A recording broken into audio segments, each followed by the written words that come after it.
So today, y'all, we're gonna be talking about modern day minstrel shows and ultimately the effect that it ends up having on the youth, the black youth. First off, if you don't know what a minstrel show is, these were a popular form of 19th and early 20th century American theater where performers would use blackface and makeup to portray racist characters of African Americans. These shows featured white and later black artists singing, dancing, and telling jokes that depicted black people as lazy, ignorant, and childlike to satisfy white audiences. Now in 2026, the script has absolutely flipped because instead of white people being entertained by this stuff, it's mainly just other black people. And a great example of a minstrel show is Zeus TV and pretty much all of the shows on that damn network. All the black women here are just seen as angry, loud, and fighting all day. And elements of just what they talk about in the show and what they represent are actually leaking onto the youth. But I'm just at the point, y'all, where it's like white supremacy is always going to be around. But there is a lot of shit in our control that we can change. And a lot of that is by the things that we consume. Now, to be fair, whether Zeus TV exists or not, some of the conditions that are in the black community will still happen. But at the same time, it's also kind of fueling the flames. It's not the biggest problem, but it's not doing any good. And all of this is pretty much, capitalism. The owner is a black man, but it's like, at what cost? He's making all this money, but negatively impacting his community. And it's just like, bro, the things that we consume in 2026 is much different from what a lot of our people used to consume back in the day. I feel like this shit was all constructed. Back in the early 1960s and 70s, people used to tune in to live debates. People such as Malcolm X, Huey P. Newton, James Baldwin, Angela Davis, Kwame Ture, right? People used to watch these black intellectuals debate and strategize on how to improve the black community. Fast forward to 2026, you got motherfuckers watching black people fighting all day on TV. We can't help but to sit back and wonder what the hell happened. Now I want to bring up like the effects this have on the youth. Now right here is an example of what I mean. And it is a video of a bunch of little girls, and let's watch it first. Attitude. You said what?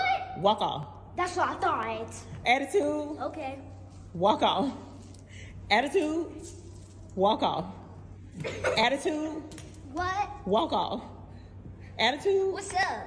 Walk off. Want to fight? Attitude. What was that? Oh, walk off. And what's so crazy is that, my son, these would be technically the girls that he would have to pick from when he's of age and he's able to start, dating and stuff like that. And I have to be the one to tell him, like, look, man, Now, for those that probably don't know, my son is on the spectrum. So sometimes I do wonder to myself, will this even be a reality for him?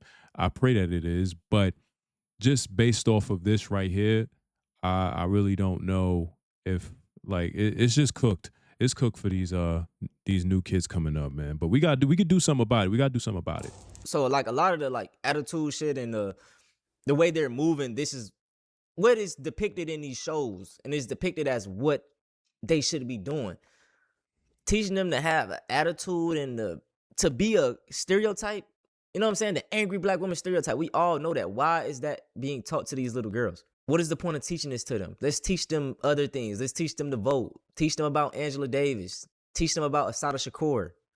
Why are we teaching them to have attitude? You know what I'm saying? Like, what are we doing? And here's another example. These little girls have been going viral for all of the wrong reasons. I literally just made a video on neglectful parents about a week ago, and I would have added them to this video. And I was thinking about doing a full video on it, but you know how it'd be so weird to even make topics like this, like do videos like this, because it can easily fall into anti-black shit. So I always want to establish that I'm not that fucking channel. If you're a white person in this bitch thinking you finna come and get your rocks off, your racism, I'm finna agree with you. No, y'all got your own shit to deal with. So, you know what I'm saying? This is me just holding my people accountable, you know what I'm saying? Type shit. But these little girls, they were talking about their first day of school. Let's just watch it first, because once again, this is that like baddie aesthetic shit. Hey, don't fuck with me. Oh, shit. So she cursing and the mama laughing. Okay, y'all. Okay, y'all, what is giving? 4th grade. What grade you going to? 4th grade. Okay, fourth grade, first grade. Thank you. It's them Barbies. Let me see y'all eyes. Ooh, tell them this you shit can't play with us. stamper. I mean, You see, this is the type of stuff that PDFs be watching. And see, as mothers and fathers, you have to be mindful of how you present your kids on the internet. As far as I'm concerned, people shouldn't really be broadcasting their kids on the internet in the first place. They need to be kids. They don't need to be knowing anything about the internet at this age. You know what I'm saying? They really need to know about the internet when they maybe get to about 17, 18, as far as I'm concerned, because the way in which the internet is set up now, it's like, no. But getting back on track or back to the point, this is not how you want to have your kids presented. You know what I'm saying? Just out here, you know, just being grown or stinking fresh, as my grandmother and my aunties used to say back in the day. There's nothing wrong with it. They look like little girls, but once again, it's like the values that she's teaching them. You know, just like, you know. You get married in my team. Ooh, true check. Let me see how y'all coming. Okay. Oh, what the fuck? Oh. Yeah, God knew not to give me no daughter. I'm not going What for else that. I gonna do? I'm not going. What the fuck? Get your ass off that fucking floor, bro, before you piss me off. Okay. Walk. Attitude. Ooh, walk off. Why is she sticking up No, with the no, finger? Why no, does she know what that is? No, Ed? no. Come That's on, bro. that's totally unacceptable. And if you think for 1 second as a parent that's cool and you're gonna go viral for all the right reasons, you better guess again. See, this is the problem with society now. Everybody wants virality. They want attention because attention is what generates money. It generates likes and stuff like that. But not to this extent where you have little girls who should be playing with Barbies and using their imagination. You instead have them on here modeling and sticking up their middle finger. And like I said, this is the internet. There's a bunch of weirdos out here that look at this stuff. You know what I'm saying? Like, you have to be mindful of that. But clearly, whoever this parent is, this woman, doesn't know that. Once again, that's not cute. You got correct. You know what I'm saying? Like, I understand a lot of this shit you may think is funny now, but once they get older, That ain't bruh, funny.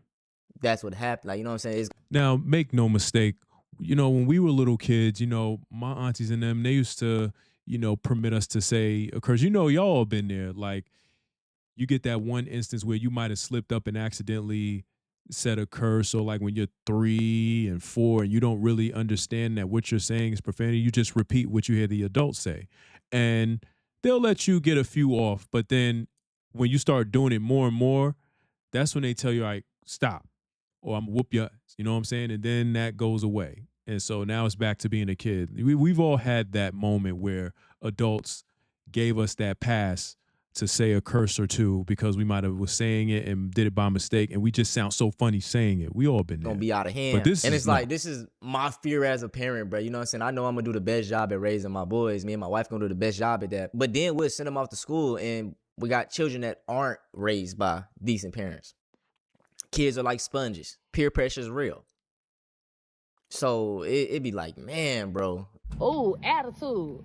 Ooh, walk off. So this right here, they ain't here listening to Pooh Shiesty. I'm gonna mute the music. But it's first off, red flags. None of these kids are in car seats. He look like he about 3 years old, not in the car seat. Yeah. They like 6, 8, 9 down the car seat. This is crazy. Bumping Pooh Shiesty. These kids know this shit, but do they know they ABCs? Do they know how to read? Do they know how to write? I do not care that your kids know how to do this dumb shit. Come on, man. So once again, man, we see examples that this stuff actually does have an impact on the children. Hell, some of these damn dumbass does. adults. I feel like in the black community, man, we get mad at a lot of, outward forces of people doing things to us. But we gotta do a better job at nipping a lot of dumb shit in the butt, like what I'm talking about in this video. So I want to say, man, let's boycott all the minstrel shows in the black community. The Zeus networks, the baddie shows, dumb 20v like ones, like, you know what I'm saying, bro? What are we doing? Because I think what Zeus TV is, you got to pay a subscription for that shit. That's what, like a couple of dollars a month. I know it ain't much, but shit, take that money you spend it on that website and add it to a savings, add it to a Roth IRA. Shit, get a You know what it is, Antonio? There's nothing else for people to consume in terms of what they find entertaining. You know what I mean? It's just nothing else to do. So the best thing that I guess the powers that be feel is good is for people to just continue to regurgitate the same degenerate, low vibrational entertainment. Essentially, that's just really what it is. It's unfortunate because there should be more things on television or on the internet that are educational, especially with our people. You know what I mean? It's like we came this far only to not go very far, you know? Life insurance policy with that money. You know what I'm saying? Like you could put that into something else. Zeus Network is 300% the Black American Zionist pipeline. It's 300% what it is. I just got done making this video about American Zionism, following Lindsey Graham saying, I'm not with you, I'm with Israel. I will be with Israel to our dying day. And it was in reference to this war in Iran. I got done making the video about that, and I'm scrolling through my TikTok, and then I see this creator, Madislan. She's working on a series where she asked the question, is it that crazy to say that Zeus Network is a CIA psyop? It is the Black American Zionist pipeline. This is going to be a yes and. I'm sure she's going to make some great points in that series. I'm going to check it out. But this is something that I try to tell people all of the time. And I'm going to make it really, really quick on just my end of this theory. Lemuel Plummer owns Zeus Network. They're behind Baddies and all of the wild fights that you see from reality TV that aren't on actual TV. That's Zeus Network. He's behind all that. His parents are actually pretty prominent in the religious community, very specifically the Kojic Church, I believe. His dad is actually a high-ranking member in the Kojic Church. More importantly, his dad is also the bishop, hear me out, the bishop to the Kojic Church of America, and guess where? Israel. Not that that is a direct point A to point B, but I will say that in the same way Ghislaine Maxwell's dad just so happens to have known spy allegations, and here she is today dealing with more spy allegations. Why wouldn't it be the case that Bishop Plummer, the Kojic bishop to Israel, his son having a media company, why would that not be, you know, some pipeline-y shit? And this topic is so interesting because I grew up in that pipeline. Like I went to a Pentecostal church growing up. That's what my family did. And then you hear them speak of Israel in this kind of way. They take the trips. Pretty much all of the money that I presume supports that. If there was any support from his family, which, by the way, why would there be no support from his family if he's trying to start a company? Let's just be real about something. But I just would assume that some of that money is making it there. Some of that influence is making it there. And of course, that influence is then making its way to the programming that you see. All the uncensored, literal black on black violence, not that that exists, but in the case of Zeus Network, that's just kind of what it is. It's not cool, in my opinion. And it's interesting when you think about where that could be sourced from or the influences that would lead somebody. Hey, man. Drama is what sells. Drama sells. Fights, beefs. That is what generates clicks. That's what generates likes. And it's unfortunate that when you think about human beings as a whole, we usually tend to operate on negative time. We don't really give too much time to being positive and doing good things. It's always on bad. But I mean, look at the world we live in. You turn on the news, there's never nothing good. To make a company that makes that kind of stuff. Y'all know we love a good conspiracy over here. How y'all feel about that? I truly do believe a lot of this shit is influencing the youth, whether that be on the same spectrum as it is with the rappers and shit, dog. But at the end of the day, man, we do have a choice to not listen to this shit and to not buy Zeus TV and those type of networks. Wake up, man. But yeah, dog, I just truly want the best for us, man. I be so frustrated seeing everything that's going on, you know, black people being lynched. It's like, man, bro, we got all these outside forces, then we got all this bullshit. We are just keeping ourselves distracted. It's truly frustrating, man. And the deeper you go into this stuff, the more angry it'll make you. You know what I'm saying? You'll be out here seeming crazy. People be like, Tonio, why you be like, it ain't that deep, bro. It really is, man. But yeah, I'm gonna end it off right here, man. If y'all want a full video on Zeus Network and a Boondocks episode that actually correlated to this, go check out my last video on my main channel. It's a great watch, man. I broke everything down perfectly, and I know y'all will enjoy it. 40 years. I gotta go check that out. But shout outs to him. I'll be sure to link that video in case y'all want to go check out some more of Antonio's videos. Y'all know we definitely support brother on this channel here. Yeah, man, we have to do better. You know, we have to stop with the minstrel shows, and we need to start making content and doing things that are more in alignment with what we were put here to do, or fulfill our purpose. You know, not doing this. This is all propaganda. This is all stage. This is all a script that they've been given and told to carry out, because they have to continue to lead the blind leading the blind, and nobody knows what's going on. You feel me? So yeah, we definitely got to do better. But yeah, if you made it this far, I appreciate you. Make sure you chin check that like button, sub to the channel, spam the comments. Let me know what y'all thought about this video. If you agree with me and Antonio on this subject, on this topic. That being said, it's your boy Robbie. Till the next video, we out.